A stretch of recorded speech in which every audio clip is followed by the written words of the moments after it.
tous, j'espère que vous allez bien, je suis ravie de vous retrouver pour la vidéo du jour. Aujourd'hui je vous retrouve avec une vidéo, donc avoir conscience de sa valeur, je crois que c'est comme ça que je l'ai appelée. Je vous fais cette vidéo parce que aujourd'hui j'étais en rendez-vous avec une de mes clientes que j'accompagne sur de la gestion de projet. Et en gros, donc, on faisait vraiment un état des lieux du marché d'un marché dans lequel elle veut se lancer. Et c'était vraiment intéressant de voir parce que du coup, elle avait une certaine idée des tarifs qui étaient pratiqués sur ce marché-là. Et au final, voilà, donc moi, je lui expliquais donc, par rapport aux recherches que j'avais faites, je lui expliquais un petit peu quels étaient les tarifs qui se pratiquaient. Et elle tombait des nues. Elle me disait, mais c'est pas possible que les gens acceptent de travailler à ces tarifs-là. Et ça m'a donné envie de vous parler de cela parce que c'est vraiment un truc d'avoir conscience de sa valeur. Et quand on a conscience de sa valeur, finalement, que ce soit au niveau des relations, que ce soit au niveau de ouais, évidemment au niveau de la vie professionnelle, euh, en fait, on a un certain des standards, en fait, un seuil en dessous duquel on ne va pas aller. Et du coup, c'est important pour moi de vous en parler parce que ça fait partie, la confiance en soi, c'est aussi ça. C'est finalement se dire, ok, je sais que euh, mon travail a de la valeur, que la valeur que j'apporte à mes clients, yes, c'est important. Et finalement, être capable de négocier, être capable de mettre en avant justement ses compétences pour pouvoir demander à ce qui est juste pour nous. Euh, et c'est important parce que moi je me souviens avant, franchement, j'avais absolument pas conscience de ma valeur. Et c'est quoi ce... Mais le moustique n'a pas de respect. Le moustique vient devant moi pendant mon live. Et donc je disais, avant, ouais, c'est ça, j'avais pas du tout conscience de ma valeur. Et du coup, en fait, j'acceptais ce qu'on me donnait. Genre, voilà, on me disait, et c'était marrant parce que les acteurs qui sont sur le marché sur lequel ma cliente souhaite se lancer, c'est exactement ça. En fait, il y a énormément de femmes sur ce marché qui n'ont pas confiance en elles. Et du coup, elles prennent ce qu'on leur donne et elles se rendent absolument pas compte de la force de la force qu'elles ont finalement du pouvoir de négociation, parce que c'est ça en fait. Quand on est sur un marché et avoir un pouvoir de négociation, ça veut pas dire que voilà, tu vas écraser l'autre dans un échange, sur un marché, c'est toujours un truc de win-win. Et peu importe les relations, que ce soit des relations commerciales, des relations amoureuses, il y a toujours l'idée c'est toujours d'arriver à ce win-win. Ok, cette personne me propose quelque chose, moi je lui donne autre chose en échange, et l'idée c'est vraiment qu'on puisse arriver à c'est gagnant-gagnant, et il n'y en a pas un qui se sent lésé dans l'histoire en fait. Et du coup c'est vraiment ça le truc, c'est d'arriver à dire voilà, ok, aujourd'hui j'ai conscience que, par exemple, voilà, je vous donne un exemple très simple. À l'époque où je me souviens, j'ai signé mon premier CDI, je sortais, mon premier CDI post-études, donc je sortais d'école de commerce, je sortais d'une des... à l'époque, l'école était classée 8e en France. Euh, et du coup, donc j'étais vraiment dans une école super bien classée. Et j'ai des camarades qui, en sortant de l'école, voilà, ont commencé à quasiment 3 000 euros. Et moi, j'ai commencé à je crois que c'était 1 600 mon premier poste. Pourquoi? Parce qu'en fait, je n'avais pas conscience de ma valeur. Et c'est ça qui fait vraiment la différence, en gros, entre... Et là, je prends cet exemple professionnel parce que c'est hyper parlant et qu'en termes de chiffres, on voit tout de suite clairement la différence. Mais c'est là partout, en fait. C'est vraiment se dire, ok, j'ai conscience de ma valeur.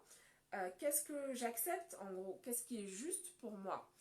Et c'est vraiment ça. Et ce qui est juste pour toi, c'est pas ce qui est juste pour ta voisine, et c'est ok, en fait. Euh, et vraiment, et ça c'est peu importe en fait le domaine de ta vie, c'est vraiment toujours se demander, mais ok, mais qu'est-ce qui est juste pour moi, qu'est-ce qui est ok pour moi. Et ouais, c'est vraiment important de garder ça en tête, d'avoir ça en tête, notamment dans le cadre professionnel, surtout pour celles d'entre vous qui veulent se lancer à votre compte, parce que quand on n'a pas conscience de sa valeur, en gros, moi je me souviens, j'ai eu des offres où, je sais pas, je proposais des trucs, mais vraiment à des prix ridicules. Et ce qui se passe, c'est qu'en fait, tu rends service ni à toi, ni à ta cliente. Parce qu'en face, en fait, la personne, elle se dit, bon c'est pas cher. Et du coup, elle prend pas forcément conscience que bah, ce que tu lui proposes, c'est de la qualité, que ce que tu lui proposes, ça a vraiment un pouvoir de transformation pour elle en fait. Et puis bah, en plus, toi, bah voilà, tu t'es frustré parce que tu te dis, ah, putain, je me suis investi autant. Bon, excusez-moi, mais là il est mal élevé quoi. Je me suis investi autant et finalement bah, j'ai gagné quoi, des clopinettes, et ça engendre de la frustration. Donc voilà, et même chose pour le boulot en fait. En gros, si tu te dis putain, moi je me souviens, enfin je l'avais mauvais, j'en avais gros, comme disent les mecs de Camelot. Euh, genre, j'en avais gros quoi. Je me disais putain, j'ai fait tout ça d'études, j'ai un prêt étudiant que je paie 500, je paie une mensualité de 500 euros tous les mois, et au final, j'ai fait des études et je gagne, j'ai quasiment le même niveau de salaire que j'avais avant d'avoir fait cette école de commerce. Franchement, ça me saoulait, ça m'énervait, et du coup, bah, je me donnais pas au maximum quand j'allais au boulot parce que j'étais frustrée, j'étais hyper frustrée, et c'était sur le papier en tout cas un super bon plan pour la boîte parce que bah, du coup ils se disaient waouh, on a une bac plus 5 sur ce poste qui clairement, enfin bon après c'est mon jugement, mais un poste qui clairement était largement accessible à un niveau bac voire bac plus 2, et alors que sur la fiche de poste c'était mis bac plus 5 quoi. Mais en gros bah c'est pas du tout un deal gagnant-gagnant parce que bah moi je me sens lésée, et au final bah, l'entreprise qui se croit enfin maligne, bah au final elle a juste quelqu'un bah, qui est chez elle en attendant de trouver mieux en fait. Donc du coup c'est voilà, c'est l'idée, c'est toujours de se dire ok bah j'ai conscience de ma valeur, je demande ce qui est juste pour moi, et puis surtout euh, agir en se disant bah, que le meilleur est disponible pour nous en fait, parce que moi ce qui se passait aussi à l'époque, et ça c'est un autre sujet dont je vous parlerai, et shit, j'ai pas de stylo pour écrire là tout de suite, euh, mais en gros vraiment ne pas prendre des décisions depuis la peur du vide, j'allais dire la peur du manque, parce qu'en fait moi c'était ça le truc en gros, bah non seulement j'avais pas conscience de ma valeur, je me disais pas mais putain j'ai un fucking bac plus 5 d'une des meilleures écoles de commerce de France en gestion, en finance d'entreprise, mais meuf quoi, genre enfin va chercher le poste qui correspond vraiment à ton niveau de compétence, et juste arrête d'avoir peur comme ça quoi. Et en gros c'est vraiment ça le truc, c'est quand on a conscience de sa valeur, bah ça aide à dépasser cette peur du manque, cette peur de oh mon dieu si je prends pas ça je vais jamais trouver mieux.